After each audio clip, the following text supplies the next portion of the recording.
Alrighty, no pun intended, episode number 31. We have a special episode for you guys today. We are talking Hans Niemann, we are talking course giveaway, and the latest chess goals product that we have been working on for quite a long time. The trainer, we're going to be showing some of that, some of the guess the eval problems that we've been working on. So that'll be fun.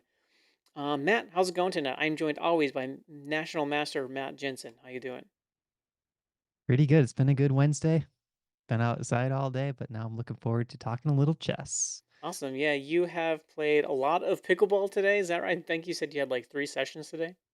Yeah, about 7 hours in total. You But played the rated games went really well. I went 4-0 in my rated games today. as well. So what does like 4.0 do for your rating? Because you're like what, 3.6? Yeah, so I'm probably 3.52, and I would guess each game gets you up like 0.03 for people even level, but I was the 4 seed out of 5. Okay. So I'll probably be like 3.65 somewhere around there, I would Okay. guess. That's not bad. Very nice. Follow us for more pickleball tips, of course. We were talking about table tennis before we came live, now pickleball, but y'all are here for the chess. If you stick with us to the end of this episode, we're going to be giving away a free course. If you want to be eligible for the free course, sorry, it's too late. But if you want to be eligible for the next free course giveaway, go to chessgoals.com/newsletter and we will send you an email saying that we are giving away a free course. We do that maybe once a month or something like that. And we have been known to give away an extra course or two here and there too. So if you don't win it the Ooh. first time, maybe the second time, maybe the third time, or maybe next month. So let's talk about Hans Niemann, who is looking simply Hanstoppable right now. He is I like that. he is crushing, and there's no one else who does this, who just sets up these 1v1 heads up for rolls, like no scope, 360, just crazy chess battles. But Hans is doing it, and he somehow put together a $50,000 prize pool. And of course, we're talking about his match with Anish Giri. Today they played 12 games, and he finished, what was it, seven and a half, 4.5? Something like that. Yeah, I was only watching in the beginning, but here's what I think is impressive. Well, okay, I'll get to this after the SEC. So go ahead. Okay. So yeah, a very solid showing from Hans. And later in the day, he played in the SEC. We'll get to that here in a sec. But Hans, this tournament is pretty intense. They play 12 blitz games today. The next 3 days are classical double headers, so 2 games each. And the time control there is game 90 with a 30-second increment the whole way.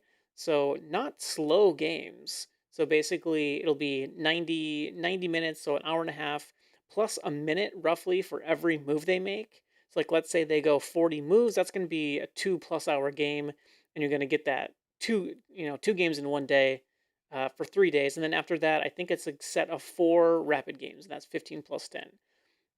So, what are your takeaways from day one? Hans just looked like the more confident blitz player in every game that I saw. So I think I stopped watching maybe 6 games in the blitz. And even though the score was pretty close at that point, I think Hans was maybe up 1 game. Um, you could just tell like he was the stronger blitz player. It didn't matter that it was OTB. Um, he just seemed to have that little extra edge, especially in the time scrambles. And what I love about watching Hans play is he has a controlled aggression. So he attacks, but he also seems to kind of keep an eye on his weaknesses. And I felt like Geary was playing a little rope-a-dope, like he was trying to get Hans to overextend, and Hans would just extend a little bit, put the pressure on Geary, but he wouldn't overextend. He wouldn't play into that trap, and it was really a treat to watch him play. I mean, Hans is just a beast. Yeah, I mean, he just crossed 2,700 again. He is beating Anish in these 1v1 blitz matches. Uh, I I just think like you wonder how strong of a player he really is. Like, could he be like a 2770, 2780 strength player? Because he's kind of performing like that. Yeah. So let's get into. Should we go to the SEC results? Yeah, so let's go to SCC. So he played in round one, he played MVL, which is basically the worst matchup given math projections. Worst matchup outside of Magnus and Naka, of course. But that didn't slow him down. Matt had MVL projected as the number 3 seed. And if you know anything about Matt, he is very good at these SCC predictions. Well, I've said this like 10 times, but last year he had a perfect bracket. He got every single one right. He runs the official stats for chess.com. And MVL is a total beast in this format. Very strong blitz player. And Hans beat him. Straight up beat him. They were tied going into the last game. Hans came up on top in the final bullet game, just a crush of a game, and so he advances to the next round against Wesley So, and that match was today, just a few hours ago. Actually, it wrapped up, and Wesley So. Only 2 people have beat Wesley So in the SCC. Do you know who they are? Hikaru and Magnus. Yeah, those 2 guys. So today, Hans played Wesley So, and coming into this match, Matt actually had Hans as a slight favorite. So I Hmm. forget the actual margin that you projected for them, but it's something Two like points. 2 points in Hans's favor. Hmm. And I was watching for quite a few games, and Hans took a nice lead in the 5-1 segment. Uh, if you want to check out a crazy game, check out the final game in the 5-1 because Wesley had a rook and a bishop and a pawn. Hans had a rook and a pawn, and Hans won. Hans won that game incredibly. So Hans advanced his pawn. Wesley had to sack his rook, so it was rook versus bishop, and Wesley completely blundered his bishop and allowed Hans to capture it, and so it was king and rook versus king, and he completely swindled that game, which ended up really playing into the final score. So 5+1, Hans won 5-2. In the 3+1 and the 1+1 sections, they tied. So 3+1, I believe it was 4-4. Then 1+1, however many games they played, they split it down the middle. And so Hans becomes the third player ever to beat Wesley So in the SEC, and he advances to the final four. This is wild. I mean, he is performing at such a high level. And okay, what did you want to say about Hans in the SEC? I just talked way too much. You go. No, that's fine. I think Hans had the toughest path Oh to yeah. make the final four. I mean, throwing MVL at him round one and then Wesley So at him round two. I'm not a conspiracy theorist on Wednesdays, but I felt like that path was almost like made to have him knocked out before the finals. And then what I was going to say about Hans is if you think of other sports, like not just chess, there's always these players that are new, and usually they tend to be young, that at some point they surprise everybody. And everyone thinks like, that didn't seem right. And in the chess world, it tends to be, that seemed a little fishy. Maybe they cheated somehow. But then what happens with a lot of these players is a year later, you're like, oh, now we realize Hans is 2770 classical. He's got the highest, blitz rating on chess.com. And 2 years earlier, we all thought he cheated because he beat Magnus in classical, right? So I think that's the path that Hans is on. I think he's already a top five blitz player in the world. Maybe you could argue top three right after Hikaru and Magnus. And I think in classical, he might be getting there soon. So I'm really interested to see how he does against Anish and some of these other matchups in classical. Yeah, in some of the classical games for sure. And he also has matches versus quite a few other people. I can't even actually remember who he's all playing, but one is Nihal, right? He's playing Nihal Sarin. I can't exactly remember who he's all playing, but he's got a few very strong opponents coming up. These are like all in August and September, so he has a ton of competitive chess coming up. Um, Matt's doing some research right now, so I'll try to stall just a little bit. All right, Matt, do you have it up? I'm trying to pull it up. Did he put it on Twitter or on his website? I believe he put it on Twitter, so you may have to go digging a little bit. Okay, But we can just edit this out later. And thanks for putting up with this. it's I'm, loading. I'm pretty sure he's playing Nihal, and then one person I wasn't super familiar with. And who Oh, here we go. else? Okay. Yeah. Okay, so we got Anish Giri, and it looks like he's traveling to meet these people, like Anish in the Netherlands, Nikita Vidagua, I butchered that name, Eteni Bakro, and all of these guys are super GMs. So Anish, obviously everyone knows him, but the other two GMs over 2,700 and have had pretty high peaks. So this is a strong list of players, and there's big prize funds, like you mentioned, 35,000 for the Anish match, and the other two are 13,000 and 18,000. Yeah, very solid. I thought he had one more against like Nihal or something. Did that one get wiped? I don't see it on his events page. I just see the three matches. Okay, I feel like there was four announced, but I'll have to fact check myself on that. Okay. Um, so yeah, Hans advances, and tomorrow, by the time you are hearing this podcast, if you're not watching live, we will know if Magnus gets matched up with Hans because Magnus is playing against, is it Erigaisi? Yep. Harry Gacy. So if Magnus does not get upset there, and Matt has him as, I think it was like a 78% favorite.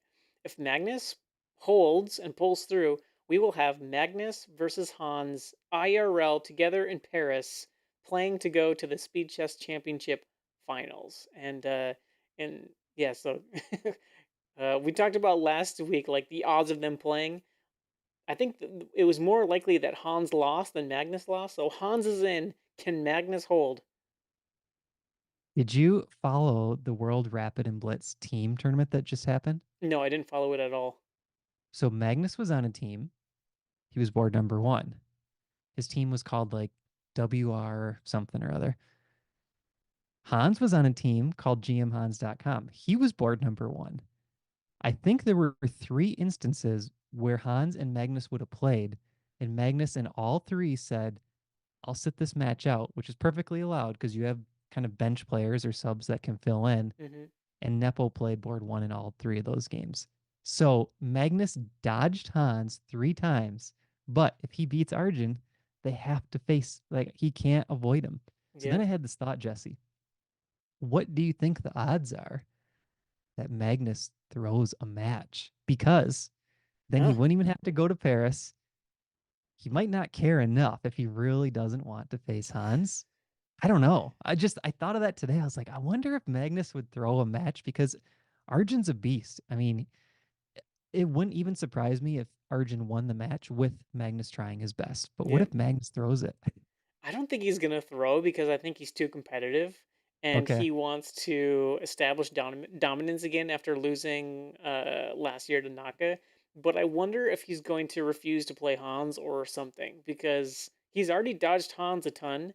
I don't think he's played Hans since the whole cheating scandal. Is that 2 years ago already? You said? I think they've played Entitled Tuesday though, haven't they? Oh, maybe they have. I can't remember. But how do you avoid him? I mean, it's a knockout bracket. How can you possibly avoid him? Yeah, maybe you just forfeit, You just or take fourth place. yeah, maybe you just forfeit and tell Naka to forfeit, and then you play the third place match for first place. Actually, But you know the problem? Magnus has a legacy that he's building, yep. right? And you look at Vlad Kramnik, he's already retired, right? So he's kind of tarnishing his reputation a little bit now, but it's not necessarily affecting who he was as a chess player.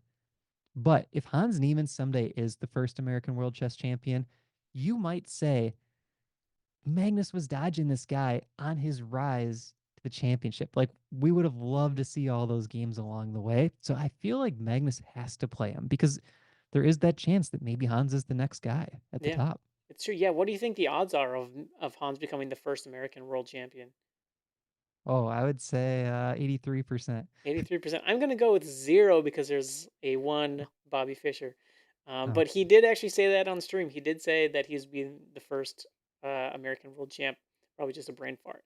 But the odds of him becoming world champ, I don't think is all that high. He's still got to qualify for the candidates, which I really hope that happens. I really hope he makes the candidates next year. Okay, where should we go to next? Should we go trainer, guess the eval, or should we swap over to my OTB? What do you want to do, Matt? Dealer's choice. trainer guess the eval. Trainer, guess the eval. Okay, everybody, I'm going to get set up and we will try our best. So Sorry, everyone.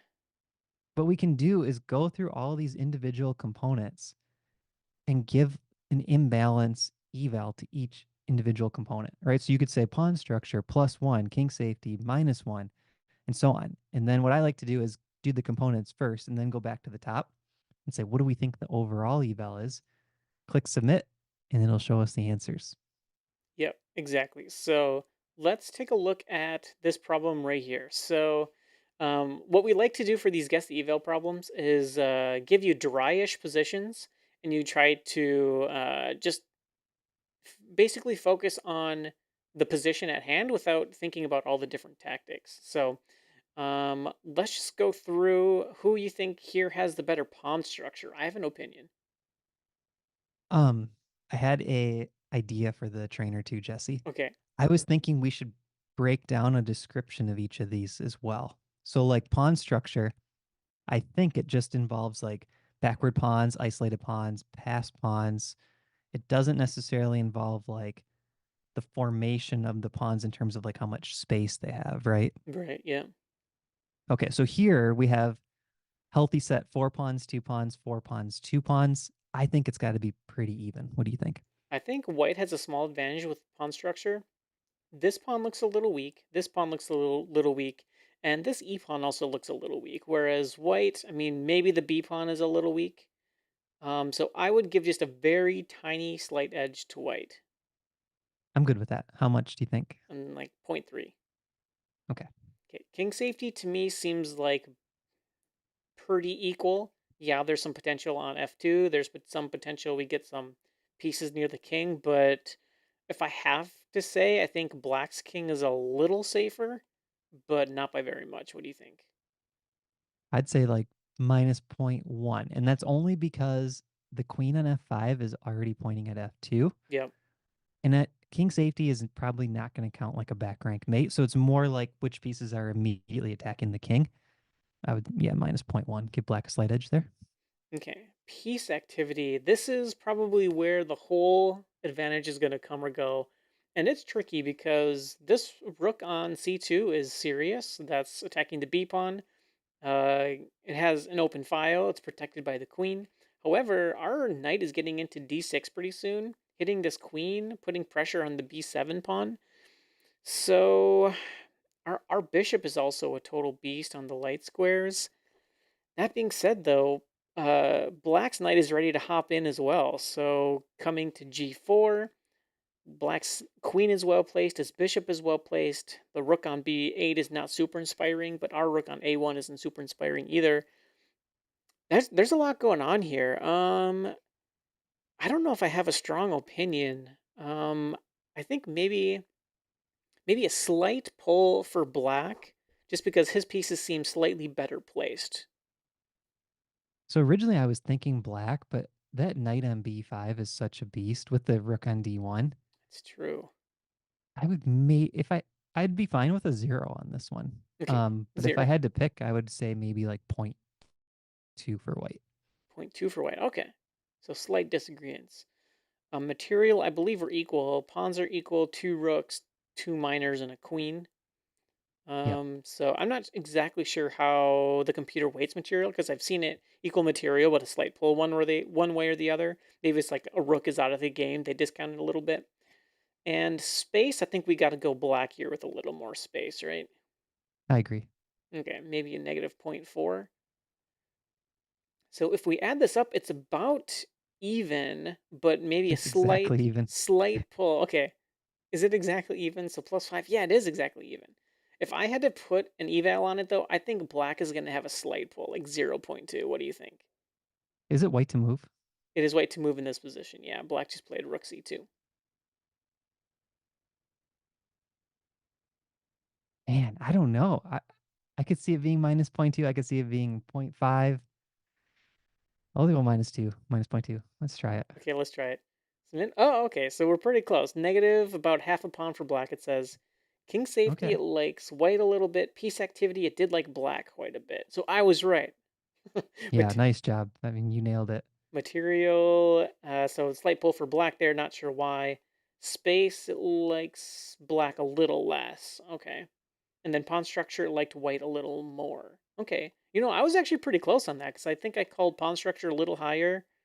And so overall, I think that was really close. Um, Yeah. so if you go to train.chessgoals.com, this is one of our training options. I think we have 59 problems on here for guess the eval, and a lot of them are very similar to this. So dryish positions, you'll see some evals around like -2 to +5, like that type of range. You're not going to see like mate in one on the board. That doesn't really make any sense. So that is a guess the eval. Yes, Matt? Whenever you say dryish positions, I always want to stop you because I don't think they're dry positions. Oh, They're right. just static Yeah, positions. They're static. positions where you don't need to necessarily, uh, go down a bunch of variations and calculate. But the positions themselves, like this is an interesting position to me. Yeah, that's true. Me too. There's a ton going on. You could see us like hemming and hawing over piece activity and all this stuff. And this really is the soul of chess. This is what you're going to see in your OTB positions most of the time. And navigating these positions are going to be the difference between winning and losing. Should we try one more? I was thinking we should do one more. Okay, Yeah. let's do one more. Then maybe we can check out some of the other problems we have.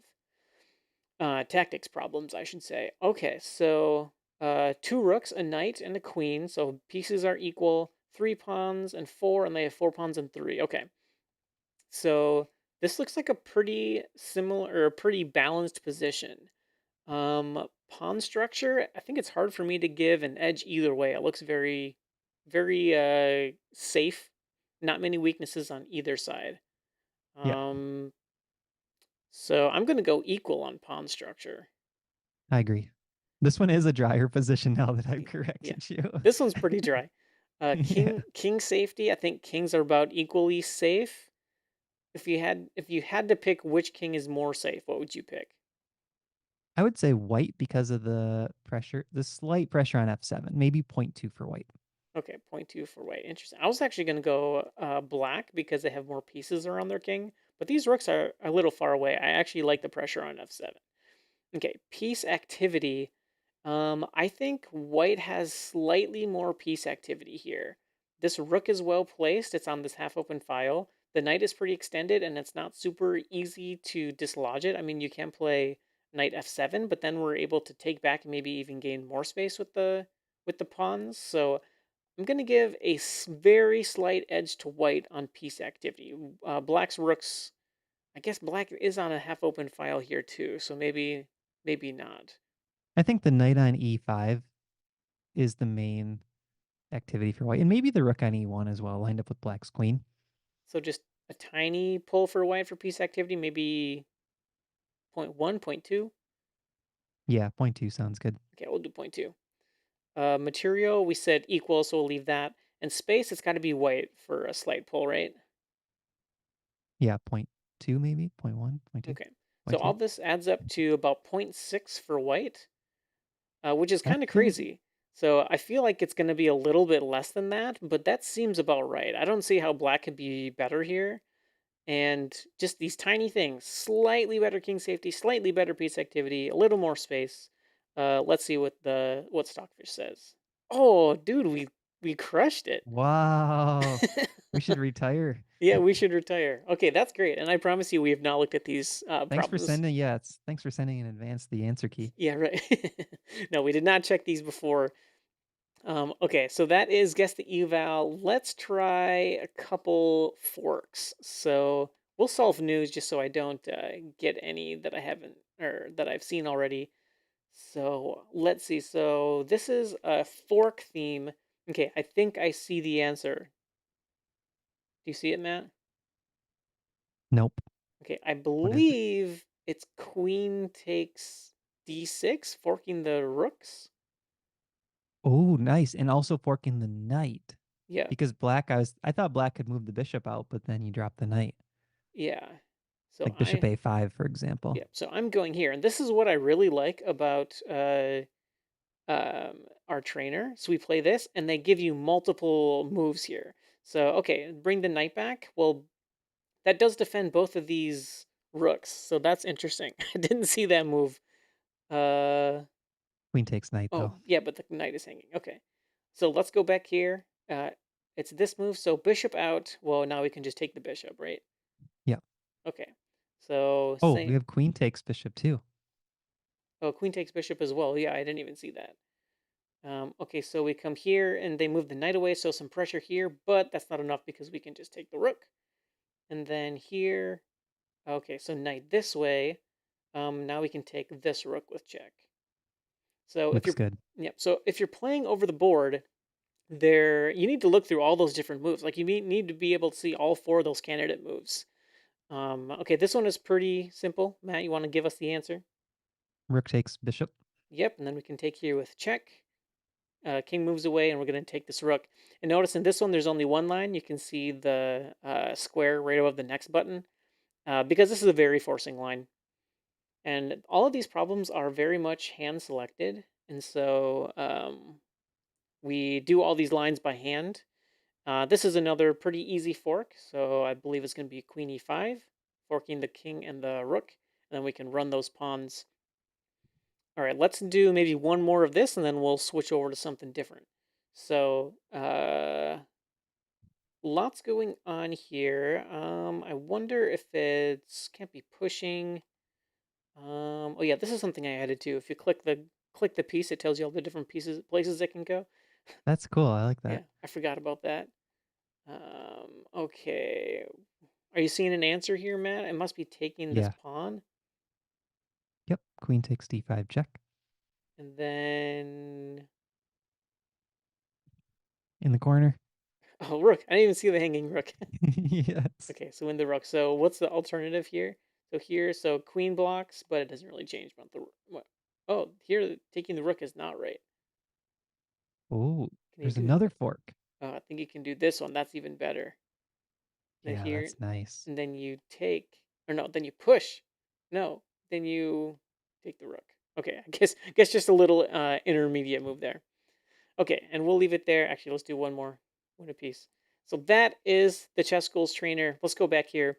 Guess the eval. You can see 59 problems. We had to axe one because it wasn't working quite right.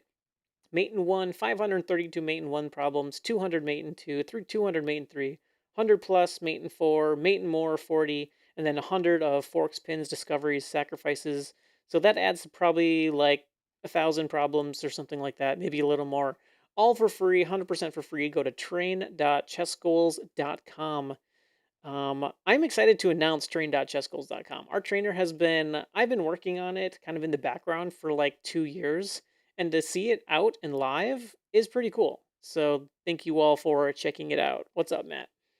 I want to do one interactive guess the eval with the chat where everyone has to put their answers in for each component. Okay, let's do it. And on the Uh, fly, we'll just kind of average them. sounds good. Okay, we already did this one, but I forgot to hit next. So let's just skip this one and go here. Okay, everybody, guess the eval on this position right here. So it is black to move. Who Let's do pawn has, structure first. yeah, who So put your has the pawn better structure value. pawn structure? Put your evals in the chat for anyone. -1 to 1. Who do you think has the better pawn structure? And I have an opinion, kind of. This is a tough one because it's doubled pawns, but white's up a pawn. Yeah, uh, exactly. So white has an extra pawn, but it's not a very strong pawn. So what do you guys think in the chat? Pawn structure. You can even throw anything out for king safety or just an overall eval. Matt says 0.5 for pawn structure, so slightly better for black. Interesting. Because I think white's going to get the material advantage and black gets the pawn structure advantage as like a small compensation for the pawn. Cody says he can't, he's driving. I urge you to pull over or text while driving. Okay, so point one I'm seeing. Okay, white because of white bishop is very potent. Yes, that's good. Both of our bishops actually. Okay, so slight preference for white here. Okay. So pawn structure, let's give black a slight pull. And then king safety, I think we have a pretty obvious answer here. King safety, black's king seems much safer. Yeah. What I may even go like, oh wait, wrong way. Maybe even like -1.2. Is that Yep. too I like that. much?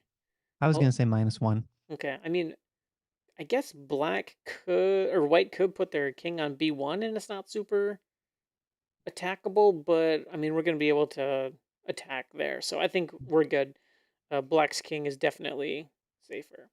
And there's Piece so ac much firepower on the board. I think that white king could very easily be in danger here. Yeah, agreed. Piece activity. I think it's got to be a slight pull for black. What do you guys think in the chat for king or sorry for piece activity? Give me your evals. I think this is going to be a slight pull for black myself. Strong bishops and knights ready to hop in, plus rooks ready to check. Piece activity negative 0.5, I'm seeing. I'll go negative 0.5. Material, white's going to get um, a little bump on material. Let's give like zero point 0.8, something like that, zero point Yeah, 0.7. looks good. And space, I think white's going to have a little more space, right? So maybe 0.3. All Okay, right, and then final answer. What final do we answer. think? Yeah, so let's add these up. +1 for white on the bottom two. Piece activity, though, this is going to add up for about -1 for black. I think it may even end up being a little bit more than that. But let's see how we did. Okay, chat, how do we do? Answer equal. Wow. So Ooh, maybe, so I think it's the king safety because we had king safety as a huge pull for black, but the engine says white's king is actually safe, maybe tucking away on b1 like I was talking about, and it's hard to attack. We had everything else right. wow. So It's like that meme where the house is burning down and the little guy's like, this is fine. I mean, yeah, that's stockfish. Like yeah, he doesn't care. yeah. This is actually totally fine. What are you talking about? The knight guards d3, so the bishop can't really get in. I can see it. That's interesting. We got everything else pretty close though. Pawn structure, piece activity, material, space, all within a couple percentage or a couple points. King safety though, negative. That's the whole difference in eval. Good job, chat. I was wrong with king safety. That was Um, a tough one. that was a tough one. That's a good problem though, because in a real game, you may overinflate your advantage here, thinking that White's king is way out in, like way out in the open. And as White, maybe like you can see that your king is safe if you come out here and like take a pawn or something like that. So yeah, interesting one right there. Okay. Do you think it is course giveaway time? Yep, course giveaways. Let's do it. Okay, course giveaway time. I think we'll just cover OTB next week, and we can go over my final two rounds. I won't let you guys know how round three went. Round one was a win. Round two was a bye. Round three was a question mark that we'll go over next episode. So let's go to our responses. So if you tell Um, me how many, I'll do a random number generator. okay, I need to find all the responses again. Okay. I forgot what that form is even called. Yeah. Giveaway. Okay, we have 64 people who signed up to win the free course. And so if we that's a great number by the way, 64, one for each square. So let's do a random number generator 1 through 64 and see who is going to win the course. Okay, you ready? I am ready. What you got, Matt? 42. 42. Okay, I actually need to do something differently. One sec. Because these You aren't on numbering them? yeah, these aren't in the right order in the sheet. So number 42. Okay, so I will go here. Okay, so the course is given away to Munsmail. Congratulations, Munsmail. He or she, I guess, wanted the Nimzo Indian course. So check your email, or I guess check your chess goals enrollments. We will get you enrolled in that tonight. Congratulations, and early on the form too. So they signed up just a few hours after the email went out. So that's fun to see. Let's give away one more. How about that? Congrats, number 42. Yes. Okay, let's Well, let's we instead could we could dox the winner here because we know him in person, or at do least we? I do.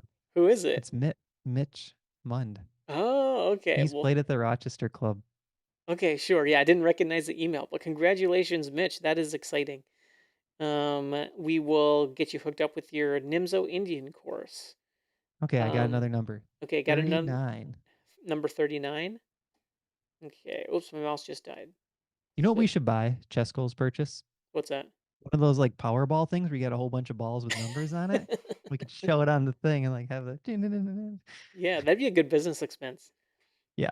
Okay, number 39 is Robert Fritzkowski. Congratulations, Robert. You are getting a good course. One of my favorites, the Dynamic Slav, where we play the note boom and take the free pawn. Matt just filled some water.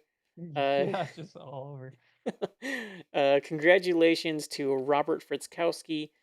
And that is our course giveaway. Thank you all for joining. We're going to hang out a little bit in the after potty, as we like to call it. Let's do one And more. Let's let's do do. one more. Okay, Matt, you convinced me. We'll do one more. Okay, random number 1 through 64. Drum roll, please. 51. 51 towards the end. So that goes to Stefu KK for the Sicilian defense. Congratulations. He is noting that he's not making it to the live stream, but we will hook you up anyway. All right, guys, check your emails and we will get you guys enrolled in these courses 100% for free, just as a thank you for supporting the podcast and supporting chess goals in general. All right, that is going to do it for this week's podcast. Thank you all for joining. If you are watching live, hang out for a little bit longer. We'll hang out, play some games, and we will see you next week. Bye, everyone.